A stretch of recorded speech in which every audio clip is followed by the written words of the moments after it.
నమస్తే, welcome to IIT. So ప్రస్తుతం మనతో మాట్లాడడానికి ఎమ్మెల్సీ బల్మూరు వెంకటన్న గారు ఉన్నారు. ఒకసారి మాట్లాడదాం. అన్న నమస్తే.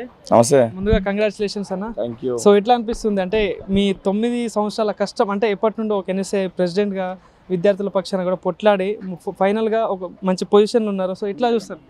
అంటే పొజిషన్లో ఉన్నకంటే పార్టీ ఈరోజు నా పైన ఒక బాధ్యత పెట్టి రేపటి తరానికి ఆదర్శం లెక్క ఉండాలని ఒక నమ్మకాన్ని పెట్టుకొని నాకు ఒక పదవి కట్టబెట్టింది.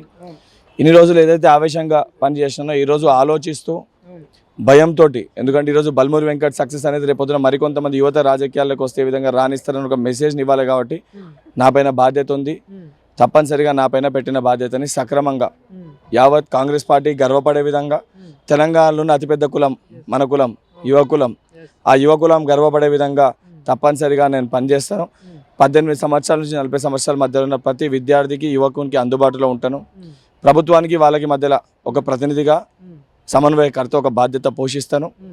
అందరిలో వయసులో చిన్నవాడినైనా కూడా ఏదైతే పార్టీ నాకు అవకాశం ఇచ్చినందుకు కేంద్ర నాయకత్వం మా చైర్పర్సన్ సోనియా గాంధీ గారికి, ఆల్ ఇండియా అధ్యక్షురాలు ఖర్గే గారికి, ఏదైతే మా నాయకుడు రాహుల్ గాంధీ గారికి, ఆర్గనైజేషన్ ఇన్ఛార్జ్ కేసీ వేణుగోపాల్ గారికి, NSC all India in-charge Kanhaiya Kumar గారికి, ముఖ్యంగా మన ముఖ్యమంత్రి, మన యువ ముఖ్యమంత్రి, మా అందరికీ ఆశాజ్యోతి, తెలంగాణ ప్రజలకి ఆశాజ్యోతి రేవంత్ రెడ్డి గారు. ఒక కన్ను రేవంత్ రెడ్డి గారు అయితే మరో కన్ను ఉప ముఖ్యమంత్రి బట్టి విక్రమార్క గారు, మంత్రివర్గంలో ఉన్న ప్రతి మంత్రులు, ఎస్సీ ఎస్టీ బీసీ మైనారిటీ మహిళా కాంగ్రెస్ పార్టీ అనుబంధ సంఘాలకి, Kisan cell, fishermen, Congress party ప్రతి కార్యకర్తకి ఒక ప్రతినిధిగా బల్మూరు వెంకట్ ఉంటాడు.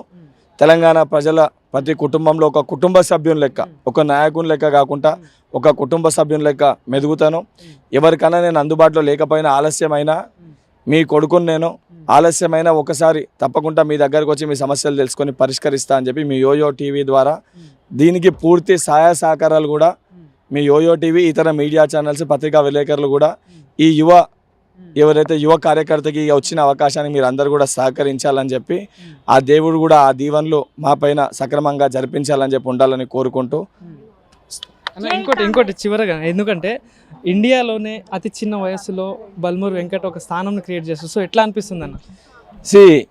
యువత అనేది రాజకీయాల్లోకి రావాలనంటే ఏ నాయకుని దగ్గర పోయి నేను రాజకీయాల్లోకి వస్తానంటే రాజకీయాలు మంచిగా కావని చెప్తాడు ఆ నాయకుడు. మళ్ళీ తిరిగి ఆయన కొడుకుని అదే రాజకీయాల్లో దింపుతాడు. అంటే ఆయనకి ప్రేమ ఉన్నట్టు కాదు. యువత రాజకీయాల్లో వస్తే రేపు పొద్దున ఆయన కొడుక్కి ఏదైతే వంశపారంపరంగా వారికి వచ్చి ఒక పదవి పోతుందని ఒక భయంతో యువతను రాజకీయాల్లోకి రావాలని అడ్డుకుంటారు. కానీ చదువుకున్న యువకులు రాజకీయాల్లోకి రావాలి. వాళ్ళు రాజకీయాల్లోకి వస్తేనే మార్పు జరుగుతుంది. దానికి నిదర్శనమే ఈరోజు ఏదైతే బీజేపీ పార్టీ ఏదైతే మతంని అడ్డం పెట్టుకొని సెంటిమెంట్, ఎమోషన్స్ తోటి రాజకీయాలు చేస్తూ డెవలప్మెంట్ని పక్కన పెట్టే ప్రయత్నం చేస్తుంది. దానికే విద్యా వ్యవస్థని పూర్తి స్థాయిలో కూల్చేసే ఒక ప్రయత్నం చేస్తుంది. దానికి అండదండగా వాస్తవాలు తెలియజేయాలి, యువత రాజకీయాలకి రావాలని చెప్పని రాహుల్ గాంధీ గారు, రేవంత్ రెడ్డి గారు ఇడిచిన బాణమే బల్మూరు వెంకట్ అన్న. ఇంకోటి ఏదైతే నిన్న రీసెంట్గా కేటీఆర్ గారు కూడా ఇంకో 2 నెలల్లో కాంగ్రెస్ పార్టీ పడిపోతుంది, మళ్ళీ టీఆర్ఎస్ పార్టీ వస్తుందని చెప్పేసి వ్యాఖ్యలు చేయడం జరిగింది. సో ఏమంటారు? కల్వకుంట్ల తారక రామారావు గారికి బల్మూరు వెంకట్ అంటే ఏందో తెలుసు. బల్మూరు వెంకట్ ఎన్ఎస్ఏ రాష్ట్ర అధ్యక్షులు లెక్క ఉండనే కాంగ్రెస్ పార్టీ జోలికి రావాలంటే వాళ్ళ కుర్చీయే కదిలిపోయింది. టీఎస్పీఎస్సీ వల్లనే మేము ఓడిపోయినామని మొదట్లో ఒప్పుకొని వాళ్ళు ఒప్పుకొనరు. బాసరా ట్రిపుల్ అంశం మొదట్లో తప్పు పట్టిన వాళ్ళు బాసరా ట్రిపుల్ అంశం తప్పు అని మళ్ళీ వాళ్ళే పోయి ఒప్పుకోర్రు. అనేక ఉద్యమాలు చేసినప్పుడు ఒకసారి బల్మూరు వెంకట్ సంకల్పిస్తే, బల్మూరు వెంకట్ అంటే ఒక వ్యక్తి కాదు, ఎన్ఎస్ఐ సైన్యం. దానికి తోడున్న తెలంగాణ రాష్ట్ర వ్యాప్తంగా ఉన్న ఏదైతే 60% జనాభా ఉన్న 2 కోట్ల మంది యువకులం, ఆ యువకులం జోలికి మీరు వస్తారు. కాంగ్రెస్ పార్టీ జోలికి వస్తే ఆ యువకులానికి ప్రతినిధి బల్మూరు వెంకట్ ముందుంటాడు. దాని జోలికి వస్తే మీ రాజకీయ జీవితమే కాదు, తెలంగాణ రాష్ట్రం కెళ్ళి మేము తరిమి కొడతాం. Thank you.